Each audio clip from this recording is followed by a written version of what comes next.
In this video, I'll show you how you can create Excel files in InterFormNG2. InterFormNG2 can create output Excel files based on input data, and that input data can, for instance, be an XML file or a spoof file. The output that you generate can be formatted, so we can use the fonts, for instance, that you want to use.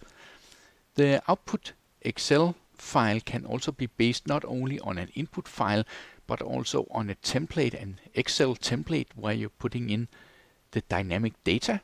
That means that you can prepare, for instance, charts and so on, and make them present variable data that comes from an input XML or spoof file. And you can even use formulas with InterFormNG2. I have a cutout of the designer showing you how you can create cells in a row.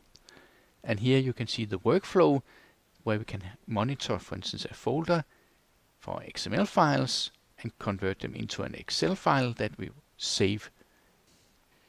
Here we see the Excel designer of InterFormNG2.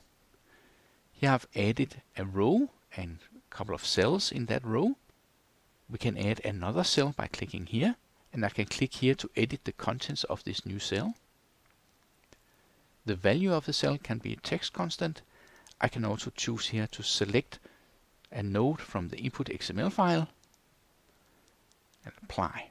For each of these texts, we can also change the style. So for instance, here we have a predefined style, and the style has been set up here. So we can edit styles and choose whatever font and font size, and here I've selected even the color blue for this text. Here in the designer we can also do a preview to verify how the Excel file would look.